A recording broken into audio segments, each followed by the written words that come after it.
Well, good morning, everybody. Welcome to the Donkey Pen again. I have, of course, one of my all-time favorite people today, Mr. McNeilin. He's here to do our donkey trim, and Austin does not really care for that mostly, but it's very necessary, especially in this day and time and this soil that we have here in Southeast Texas. But it is really a beautiful day. If you've been following, we have our new fence all the way up, and it is strong enough for a rhinoceros. So if you have a rhinoceros you need fenced in, just bring them on over. They're going to be great here. How are you, Tim? I'm doing well. You know, it's interesting you mention fences, a brand new fence, and it's a lovely fence. Looks like it'll last a good long time. But, you know, fences are part of the reason that we have to, spend this time and effort to maintain our equines, horses and donkeys' hooves. If horses and donkeys had their druthers, they'd probably be on their way up to the high plains of Colorado or somewhere where it's cooler, drier. The ground is more firm, and that their hooves, where their hooves would naturally, wear down. But since we've domesticated them and confined them, there are other factors that we have to, account for in the maintenance of their hooves, which is, again, no hoof, no horse, no hoof, no donkey. So that's what we're here for today. Super true. Yeah. And these guys have had their share of setbacks in the area of hooves, as we talked about in our episode about hoof trimming with little Austin. So check that one out for sure if you want to watch one of the videos on that. And then we still have another one loaded up in the queue to do on Cisco's hoof trimming. But today I just wanted to do kind of a shorter video. And Tim, you always have so much fun stuff to bring to the channel. Tim gets to be out and about meeting all different types of people, and he's always thinking about stuff, and we're just really happy to have you all the time. Everybody except Austin. Well, hoof care. There's a lot of opinions, just like everything. There's a lot of strong opinions one way or the other, and like most things in life, there's really very few always and nevers. There's a lot of nuance and a lot of situations that vary that require a different approach than maybe what we're married to in our own little world or habitats. So today we're gonna trim these hooves. Some people, very few donkeys that I'm aware of, maybe the larger size donkeys that are used for maybe pulling wagons or things like that. I don't have any experience trimming. Shoeing donkeys. So we're generally just in a situation where we're going to trim these hooves and try to maintain their hoof health and their viability just through trimming.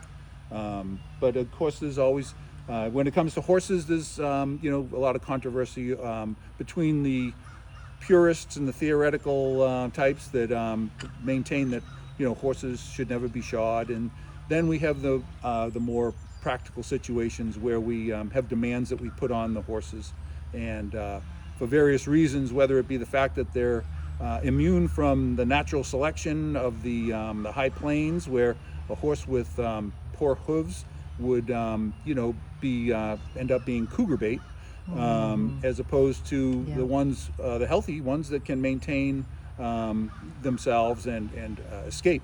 We have things like that. So we'll have, even in the husbandry, we'll have hoofs that are, just not up to snuff and need to be shod so that the horse is usable for whatever their pursuit. But anyway, just like everything in life, there's pros and cons, ups and downs, and what have you. Show us your tools again, because everybody may not be familiar with that. And these are a little different for these tiny donkeys, too. Yes. For my own purposes, I wear these chaps These are for support and protection. They also allow me, some pockets to maintain my hoof knife, which is a hooked knife that we use to pare the hooves and the sole and to kind of sometimes shape the frog and use for various purposes. Then, in kind of the sequence of their use, would be these nippers. And these are kind of designed with this little spring for one-handed use because I've got to get down to a level where I can both hold the hoof, the leg in my hand, and trim. So these give me the ability to kind of do more of a one-handed type of trimming. And then, of course, I have this rasp. When you purchase them, they're about 12 to 14 inches long. I tend to, for these smaller minis and donkeys and what have you, break this off and use it, have a half size. And so there's a more finer surface there, and then this is a bit more aggressive. Let me see that. Yeah, that's pretty intense there. Yeah, and these and thus the gloves, because the first lesson I learned when I was apprenticing, I was told the first rule for trimming ponies and donkeys is don't rasp your knuckles. This can make for a very ugly wound that takes quite some time to, that when you overreach, and can you make just a mess. filled it with bacteria as you rasped it across your knuckles. Right? Exactly. So I have plenty of peroxide in the truck, and I actually spray these tools between visits with alcohol to, so I'm not spreading bacteria from one. I did not realize that. Yeah. It's so it's like a HIPAA compliant, COVID friendly. Yeah, exactly. Desanitizing. That's right. In case the donkey OSHA people are looking, I'm compliant. So anyhow, these are the basic tools, and of course a little protective eye equipment. You never know what's going to snap off there, or one of these tails whip you in the face. I've had a couple of corneal abrasions from various tail whips. So anyway, you can't be too careful. And then of course the hat is more than just a visor. It can often be used for swatting flies and very high tech and things like that, or maybe to reprimand a bad dog. That's sometimes helpful. But anyway, with that said, I guess we're going to start here. That's up to you. Use your judgment. And this is just a fun game they like to play. And I hang up their toys on these little knots and stuff and make them work for them. People love these squeaky chickens, but I will tell you before you send me a squeaky chicken, the donkeys are terrified. My donkeys are terrified of them. So what we're doing here today, and part of what we do, of course, we want to maintain the health of the hoof, but we also, as you can see, these front hooves are rather long. And it's kind of an adjustment, kind of think of a chiropractic adjustment in order for these donkeys to get around. Now, if this was a performance horse, it would be vital that they be trimmed to facilitate their best performance. Think of playing tennis in shoes that were 2 sizes too big for you. It would be very difficult to, maneuver. You'd probably have some strain on your tendons and muscles, and you'd probably look clumsy out there. So part of the purpose of our trims is to maintain ultimate or the best performance ability. In this case, it's to make it comfortable for him to move around, to avoid getting to a situation where they start to crack or break, which then can invite bacteria and various issues with the hoof, health, related issues. And we have had those problems with these donkeys over the years, things like white line disease. Mm-hmm. I don't think we've had too much thrush, but I'm sure we've adjusted it once or twice. With the frogs of the hoof. So it's just an overall, checkup, adjustment, and so on and so forth. And also think of it too as when the farrier visits, I don't see these donkeys for, oftentimes 6, 8, 10 weeks. And so when I come, I can be a set of eyes that, has not seen any gradual deterioration or situation. So it's a fresh set of eyes that from time to time, I might say, "Oh, what's going on here?" Whereas oftentimes when we're on top of something every day or see it every day, we don't see Don't those even subtle notice it. changes, Yeah. over time. So it's an opportunity for that's another benefit to regular Yeah, it really visits. boosts my confidence in what we're doing. We do give supplements to help with the hoof support and health. So it just helps make sure I'm on the right track and not getting behind. And then I'll do a hoof soak at least once a month now. But at one point we were really in trouble, and we were soaking twice, 3 times a week. This guy here, Cisco. Yeah. So And that might be a worthwhile, segment too at some time to show that process to folks Yeah. who maybe have a similar need but don't know how to proceed. So Oh, that's very good. be Good beneficial. point. Yeah. All right, so let's go ahead and we'll see if we can work on this hoof. His donkey seems to be fairly balanced, so that we can comfortably pick up the hoof and do some work. I take my hoof knife and usually start in here in these crevices here and just kind of clean out the hoof a little bit.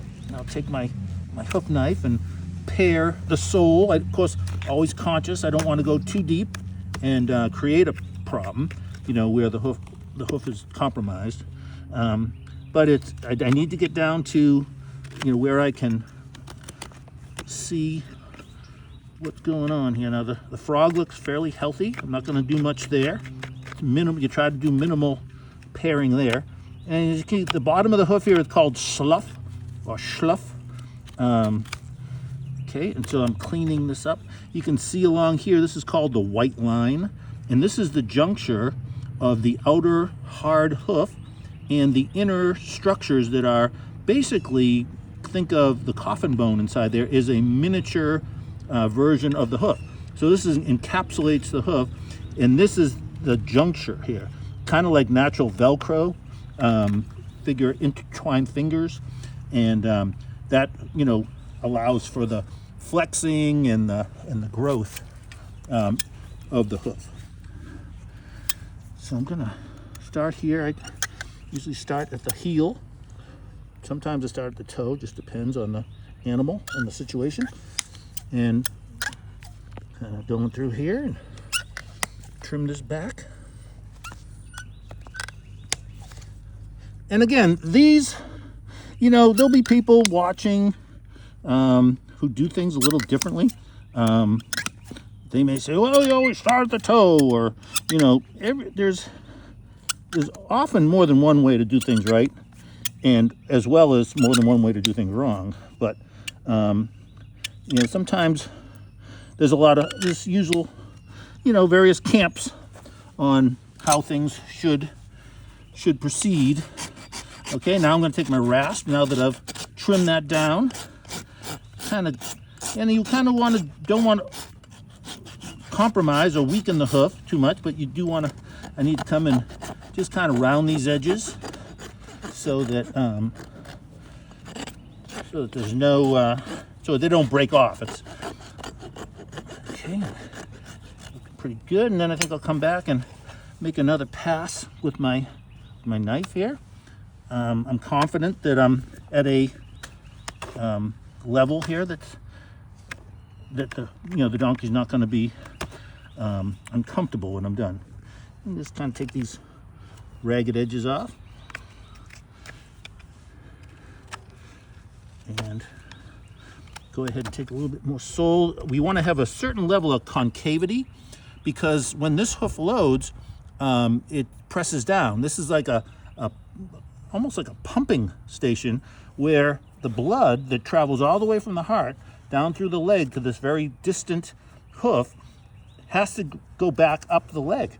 So this frog is part of that pumping situation, that pumping structure or apparatus, and the hoof itself flexes minimally and is also part of that process. So we've trimmed him back to a comfortable length. As you can see, a bit more suitable for getting around comfortably. The breakover point is brought back. Let me see that. Yeah, I want to show people that. Yeah, much better. All right. Yeah, you were kind of having a little flipper fin on there. And just, it's helpful to have a look and see just how much was trimmed off there, much like trimming a fingernail. It doesn't hurt them, of course. No, it could if you went too far, but it's years of learning what you can and can't do. So it's a pretty consistent cut, but of course then I come back with my rasp and kind of make things nice and level. So well, it's a Valentine's weekend, so we want him to have a very nice mani-pedi for the festivities. No, that's not important. Yeah. All right, little guy. You're doing good. You want a snack? Doing so good. You want a treat? You can have one. Super good. Yeah, you're being good. All right, so on the back here, there's plenty of hoof to be trimmed here. You can see this is a little bit of breakage over here. Starting to see a little bit of a, invasive kind of crack. But we should be able to eliminate most of that. And clean up around the frog here. There's, again, that supple, pumping, shock absorber, blood pump kind of a structure. One of the wonders of nature. Do you know why they call it the frog? I don't. It's kind of a strange name for it. Yeah, I don't. Toad was already taken, maybe? I don't know. It's kind of strange.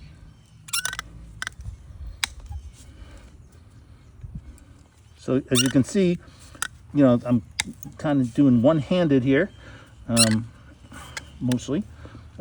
This donkey's being cooperative today, so this one's usually fairly cooperative, but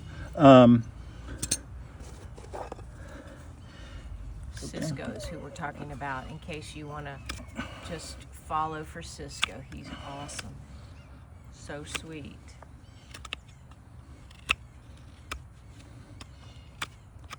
So we have a little bit of a situation here, not that deep that we'd have to get terribly aggressive here, but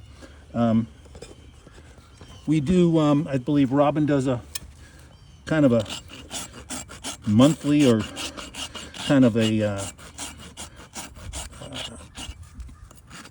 treatment, just to kind of stay ahead of some of this white line disease. This white line, when it gets compromised, of course, there's a lot of debris, a lot of bacteria. This bacteria is a anaerobic bacteria, so it thrives in an oxygenless environment. And so think of the hoof, in dirt, constantly with, manure and other things like that. It's a very good environment for that. Yes. And they do a nice job here of, over time, out of necessity, have built this up to be more sandy, more, donkey friendly, more to the type of environment that they were, originally intended for. Mm-hmm. Mm-hmm. All right. So now we kind of, anything you'd like to add? No? Oh, that was timely. That was timely. All right, hold on, guys. We have a runaway donkey. Don't do it, Cisco. Don't do it. Okay, come on. Over here. Hold on. Come on. Okay.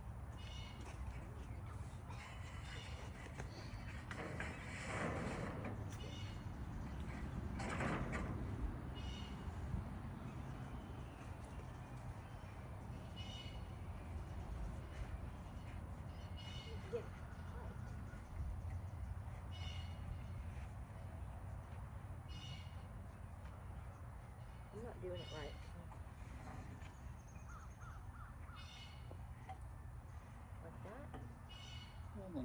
maybe pull the other one through.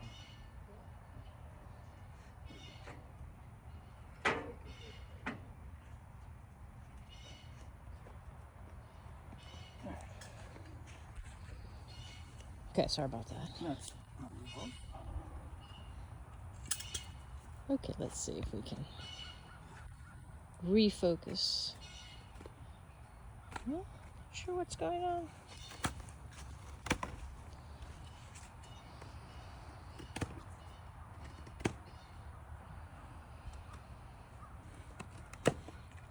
There we go. Sorry, literally lost focus for a minute. Cisco, settle down. Good boy. Oh, you're okay. You're okay. Take a break.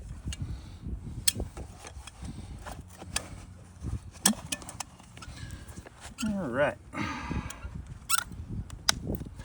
Whenever possible, I like to be able to work with them pinching them between my legs, and this is a little more possible depending on the cooperative nature of the donkey and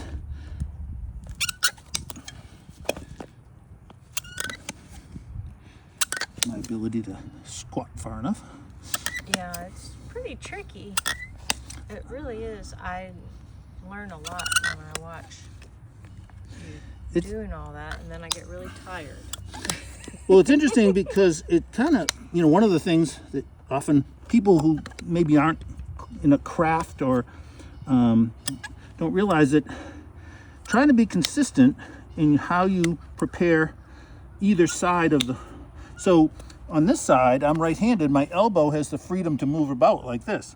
On that side, I'm very limited. Oh, wow. So to have similar outcomes, it's interesting to me.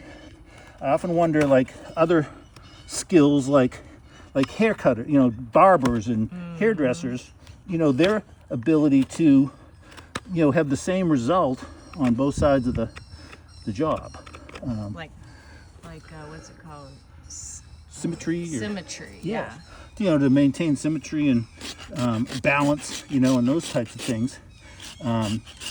It occurred to me through years of doing this that, there is something to that, and depending on the animal and, where I'm at in the course of the day, if I've been doing a bunch of them, I definitely want to finish on this side because it's easier for me. That's more confined and cramped for me. So again, you don't want to go too deep. That's the biggest question that a novice or a budding hoof trimmer would ask is, how deep can I go? And it's like, you'll find out. And I learned that it's best not to apprentice where you want to do your practice, because people will never forgive you if you trim their hoofs too short.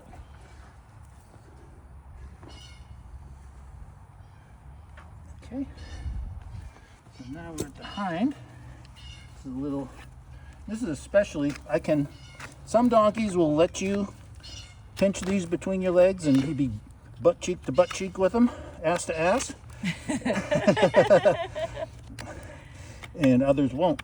I think I did it earlier with this one. Maybe we'll give it a try, entertain everybody. So, but this is certainly a leap of faith here, because I'm somewhat vulnerable, as you might imagine. But yeah, that's very true. But he gives a lot of warning when he's had enough. Yep.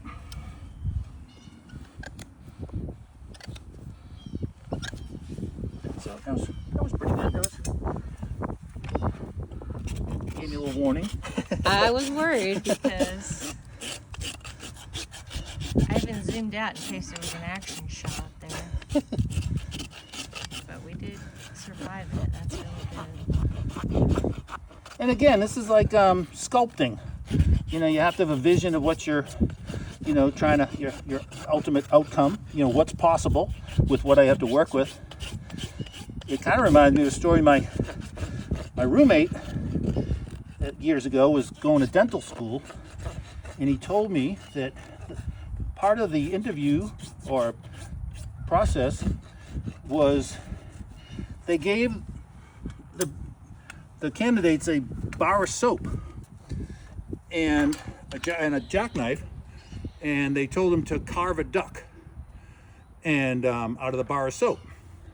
You think to yourself, well, what does that have to do with dentistry? Well, there's all sorts of sculpting that goes on inside the mouth.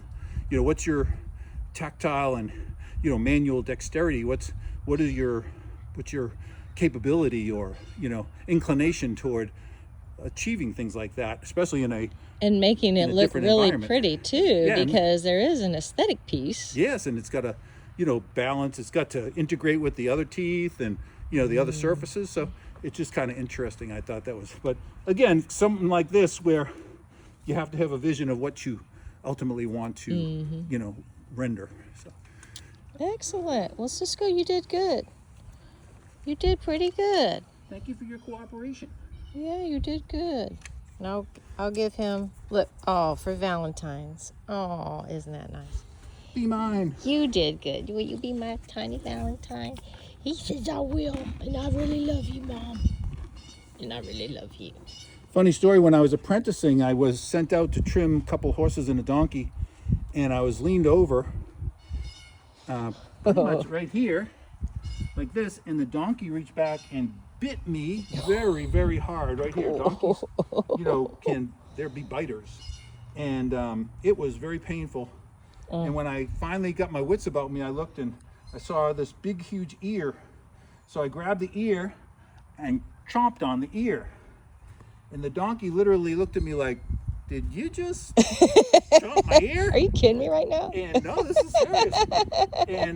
But the donkey ended up winning because for a month I had the taste of donkey earwax in my mouth. I brushed my teeth with tequila and I tried everything, and all I could taste was donkey for the next month. So, anyway, I don't bite ears. Well, and speaking of something that we didn't mention is this stuff is kind of stinky. I'm just going to tell you guys. It's kind of gamey.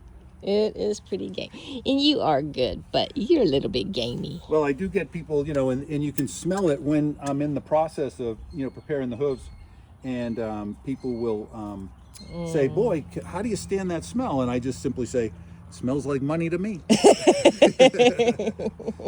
Precisely. All right.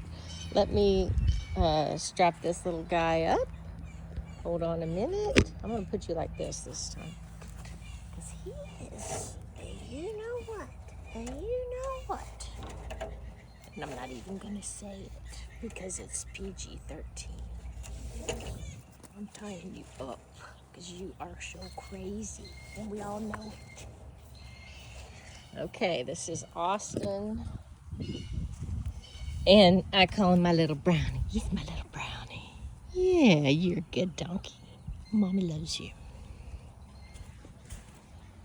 And as we talked about in our last visit, Austin, we had established that we've had about a 20-year relationship with these donkeys, and getting together on a regular basis to trim them. And I guess what was it, 5 or 6 years ago, he developed an issue with that right foreleg, and it's become kind of a bone of contention. As Robin said, we've had our ups and downs literally over that hoof, and but anyway, we've had some luck in the past. More recently, more cooperative situation. I know that Robin works with them daily, lifting their hooves and making them more comfortable with that. But whatever triggered that, it's been a deal. So I'm going to start on this side and work my way, get the first 3 done, and then see what level of commitment that requires. Hopefully desensitizes him by then. We'll always assume the positive. We give everyone a fresh start, a fresh break, as we should in life. A little grace.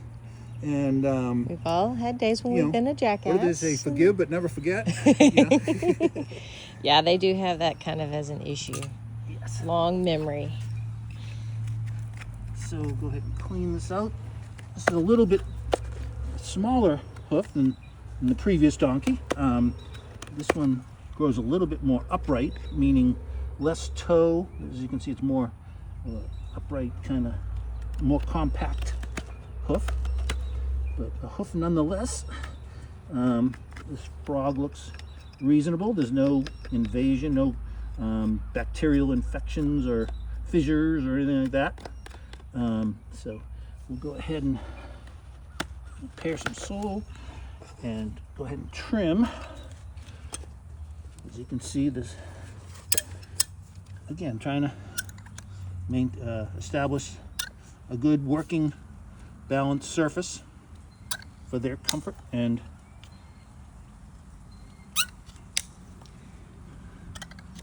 as I mentioned, it's February and we have had rain and we have had a big freeze, and when all that happens, I really try to clean their hooves morning and evening when they're eating.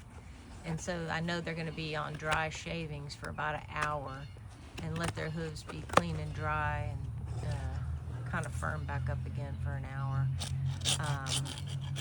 And also it does make it a little easier for Tim. yes, there is a, you know, these hooves do respond to the moisture level of the ground in like the heat of a dry summer drought situation. These, you know, snap like, you know, hard plastic.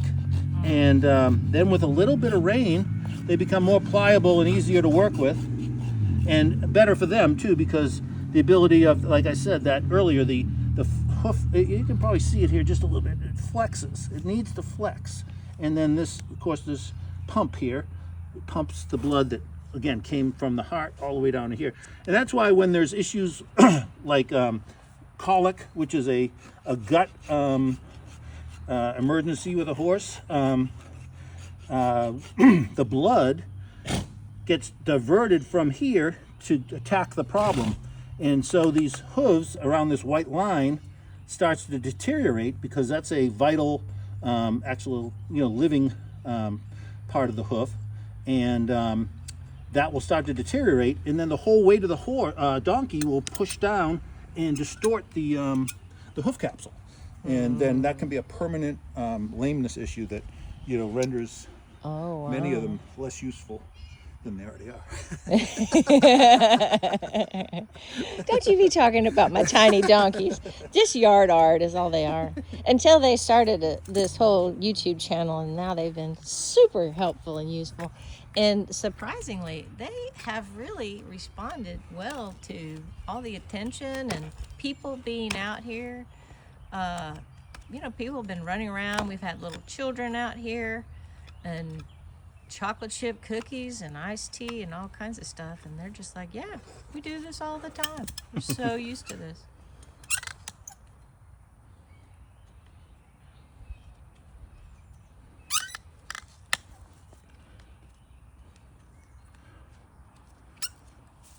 So another thing that happens, I'll just tell you the dirty side of all of this, if this isn't dirty enough for you, is sometimes when I'm cleaning out their hooves, then it's about to happen. He will fart on you. That's just the kind of guy he is. That's a, hold on. We've got what appears to be an old abscess here. See this really? kind of a Sure, yeah. little pocket here? So at some point, probably in the past month or two, there was a issue here that created an abscess where a pocket of inflammation or got established, and this doesn't look like it maybe caused him too much discomfort, but it didn't. No, he it never might, gave on. sometimes it's not even that noticeable. Probably in a hind it's less obvious because they bear less weight on the hind than they do on the front. But if this was serious, it would have blown up into some sort of a inflammation and swelling, and it could be a lot worse than it is. It's nothing.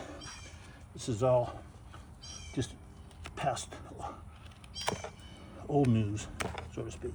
Oh, really good. No, he never let on that he was having trouble back there. And again, that looks good. Make our way to the other side. Break on through to the other side, as Jimmy Morrison said. Easy. Oh, and Tim is really into music.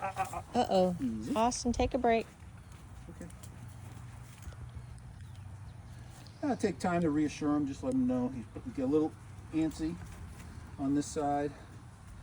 Whatever's got him You're okay, jazzed Austin. up. Take a break. Oftentimes, if I can just get my hand on the down here, I can move on from here. See? Tiny donkey.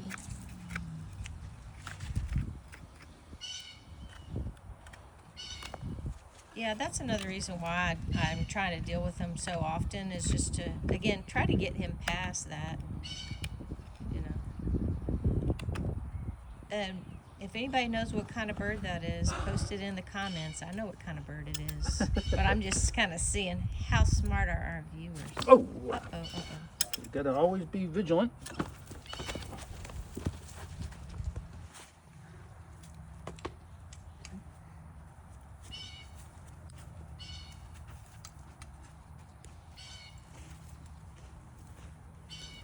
No, that's not.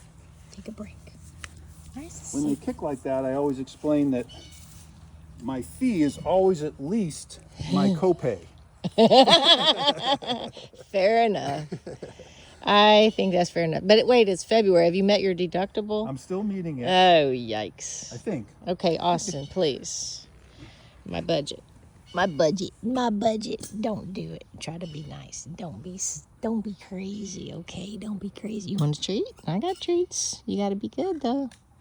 Are you going to be good? Yes or no?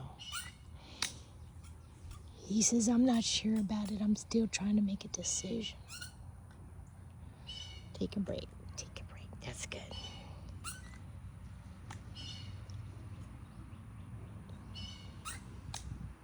Yeah. See?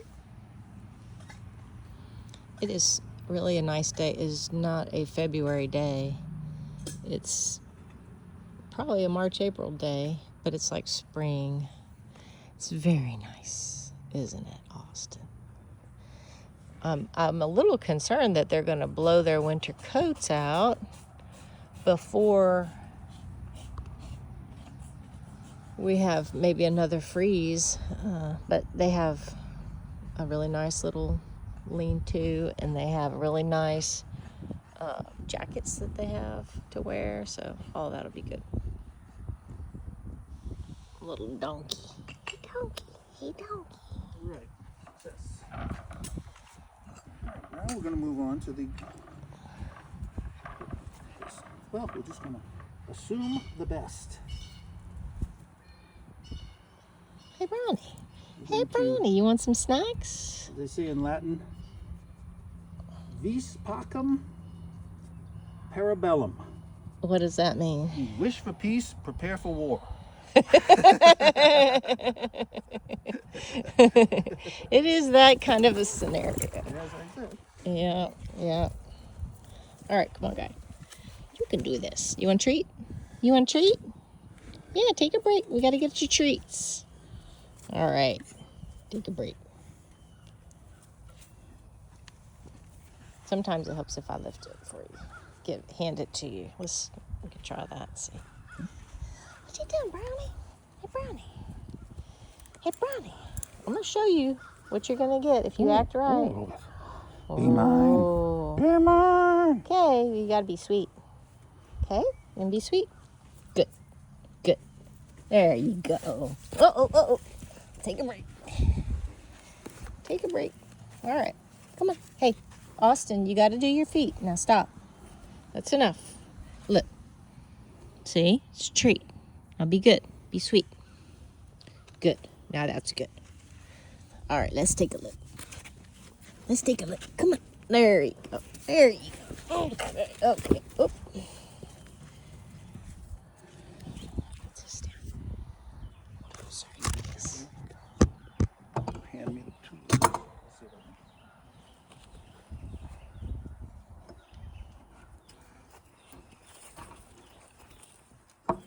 Take a break. Be sweet. Treats. Treats. Oops. Treats. There you go. Good doggy. Treat.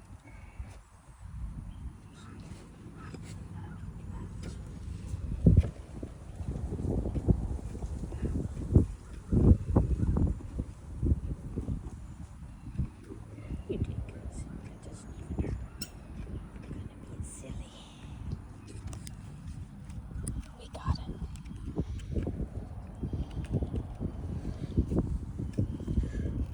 Filming. Mm-hmm. So as you can see here, I'm kind of working upside down. Sometimes you just got to find a way. It's not the way, I don't know that I've done it this way before, but it just occurred to me after all these years that if I can just kind of sometimes you have to find another perspective or another stance that might work. Let's see here. Okay, I'm gonna take the nippers and